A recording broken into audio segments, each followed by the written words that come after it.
नमस्कार, आप देख रहे हैं 4 PM और मैं हूं आपके साथ सिमरन। दोस्तों, अखलाक लिंचिंग केस में एक बार फिर से योगी सरकार को जोर का झटका लगा है। कोर्ट ने ऐतिहासिक फैसला सुनाते हुए सरकार और आरोपियों दोनों के मंसूबों पे पूरी तरीके से उनको चकनाचूर कर दिया है और योगी सरकार और आरोपियों की ओर डाली गई याचिका को सिरे से खारिज कर दिया है। कैसे कोर्ट ने एक बार फिर से योगी सरकार और आरोपियों को जोर का झटका दिया है, कैसे पूरे मामले में कोर्ट के फैसले को ऐतिहासिक बताया जा रहा है, सब कुछ आपको अपनी इस रिपोर्ट में अच्छे से बताएंगे। दोस्तों, सितंबर 2015 की वो काली रात जब उत्तर प्रदेश के बिसहटा गांव में नफरत का ऐसा नंगा नाच हुआ जिसने पूरी दुनिया को शर्मसार कर दिया। एक अफवाह, एक भीड़ और फिर एक बेकसूर बाप मोहम्मद अखलाक की उसके ही घर में ईंट पत्थरों से पीट के हत्या। जुर्म सिर्फ एक शख्स की फ्रिज में रखा मांस गोमांस है। आज 10 साल होने को आए हैं, लेकिन इंसाफ की डगर पे कांटे कम नहीं हो रहे हैं। और सबसे खास बात है कि उस सिस्टम ने अपराधियों के लिए कवच वो बन गया है। जो सरकार अपराधियों को मिट्टी में मिला देने का दावा करती है, वही सरकार आखिर अखलाक के कातिलों को बचाने के लिए एड़ी चोटी का जोर लगा रही है। दोस्तों, शायद ये आजाद भारत की पहली घटना है कि कोई सरकार खुलेआम लिंचिंग के आरोपियों का मुकदमा वापस लेने की जिद पे अड़ जाए। आपको बता दूं कि योगी सरकार ने अदालत में अर्जी दी कि अखलाक के हत्यारों पे चल रहा केस खत्म कर दिया जाए। तर्क क्या दिया गया कि सामाजिक सौहार्द के लिए अच्छा होगा, यानी बेकसूर की जान लेने वालों को छोड़ देना सरकार की नजर में शांति का रास्ता है। लेकिन जब सरकार अदालत पहुंची तो अदालत ने सरकार के इस दोहरे चरित्र पे तमाचा जड़ते हुए इस अर्जी को खारिज कर दिया। सरकार ने दलील देखी कि गवाहों के बयानों में अंतर है और आरोपियों की कोई पुरानी दुश्मनी नहीं थी। लेकिन कोर्ट ने एक नहीं सुनी, बल्कि साफ तौर पे ये कह दिया कि ये संभव नहीं है और अगर ऐसा किया तो देश के लोगों का न्याय के प्रति से भरोसा उठ जाएगा। आप सबके भरोसे से हमने हमेशा मजबूत और सच्ची पत्रकारिता की है। चैनल को आप सबने सब्सक्राइब तो कर ही रखा है, हमारे चैनल को ज्वाइन भी कीजिए। हमारे चैनल के मेन पेज पे जाइए, जहां सब्सक्राइब लिखा होता है ठीक उसी के बगल में आपको ज्वाइन का विकल्प दिखेगा। ज्वाइन बटन पे क्लिक करके पेमेंट प्रोसेस पूरा होते ही आप हमारे सफर का मजबूत हिस्सा बन जाएंगे। ऐसे में योगी सरकार का ये कदम साफ दिखाता है कि उनकी प्राथमिकता न्याय नहीं बल्कि एक खास विचारधारा के वोट बैंक को खुश करना है। ऐसे में सवाल ये है कि जब रक्षक ही जब भक्षक का वकील बन जाए तो जनता न्याय की उम्मीद किससे करे। लेकिन कोर्ट ने योगी सरकार के केस वापस लेने वाले फैसले को सिरे से खारिज कर दिया। ऐसे में अब जब सरकार की कोशिशें नाकाम हो रही हैं तो आरोपियों ने नया पैंतरा चला। उन्होंने सूरजपुर कोर्ट में अर्जी लगाई कि हमारा मुकदमा किसी दूसरे जज के पास भेज दिया जाए। उनका दावा था कि मौजूदा जज सौरभ द्विवेदी के सामने उन्हें न्याय नहीं मिलेगा। अखलाक पक्ष के वकीलों को दावा है कि असल में ये न्याय से बचने और सुनवाई को लंबा खींचने की एक सोची समझी साजिश है। और जब कोर्ट में केस की कल यानी शुक्रवार को सुनवाई हुई तो जज अतुल श्रीवास्तव ने आरोपियों की इस सुविधा वाली याचिका को कूड़े के ढेर में फेंक दिया। कोर्ट ने साफ कहा कि आपराधिक मुकदमे किसी की पसंद या आशंका पे नहीं बदले जाते। बिना किसी ठोस सबूत के जज पे सवाल उठाना सिर्फ समय की बर्बादी है। आरोपियों का ये दाव भी उल्टा पड़ गया और अब उन्हें उसी फास्ट ट्रैक कोर्ट में अपने कर्मों का हिसाब देना होगा। ये उन लोगों के लिए कड़ा संदेश है जो सोचते हैं कि सत्ता उनके पीछे है।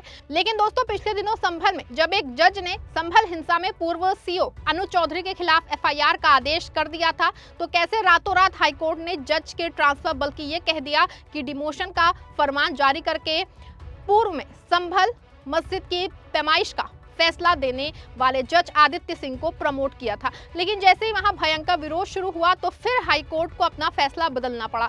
ऐसे में न्याय को लेकर पूरे देश में सवाल उठ रहे हैं। आम जनता ये कहना शुरू कर चुकी है कि अगर कोई फैसला सरकार के खिलाफ आएगा तो जज को ही हटा दिया जाएगा। यहाँ आपको बता दें कि यूपी में निचले स्तर पे नहीं बल्कि देश के हाईकोर्ट स्तर पे भी इस तरह के कई केस सामने आ चुके हैं। ऐसे में न्याय अल्पसंख्यकों और गरीबों को कैसे मिलेगा, ये अपने आप में बहुत बड़ा सवाल है। हालांकि दान देनी होगी सत्र जज अतुल श्रीवास्तव की, जो बिना किसी डर किसी खौफ की सरकार के सामने घुटने नहीं टेक रहे हैं। सूरजपुर कोर्ट ने ही पहले केस बंद कराने से इनकार किया और अब ये बात भी साफ कर दी है किसी भी कीमत में मुकदमा ट्रांसफर नहीं किया जा सकता। उन्होंने सुप्रीम कोर्ट के पुराने फैसले का हवाला दिया और कहा कि मुकदमा पक्षकारों की सुविधा के लिए या सिर्फ डर आशंका के आधार पर ट्रांसफर नहीं किया जा सकता। अदालत ने कहा कि सेशन ट्रायल को एक कोर्ट ने दूसरे कोर्ट में सिर्फ संभावनाओं के आधार पर ट्रांसफर नहीं किया जा सकता। याचिका में कोई ठोस आधार नहीं था, इसीलिए इसे खारिज किया जा रहा है। 6 आरोपियों ने दावा किया था कि वहीं जज के सामने मुकदमा चलने से उन्हें न्याय नहीं मिलेगा, लेकिन अदालत ने इसे कयासबाजी बताया और कहा कि बिना ठोस सबूत के मुकदमा नहीं बदला जा सकता है। बता दूं आपको, ये फैसला कुछ हफ्तों बाद आया है, जब फास्ट ट्रैक कोर्ट ने उत्तर प्रदेश सरकार की उस अर्जी को खारिज कर दिया जिसमें सरकार ने मुकदमा वापस लेने की मांग की थी।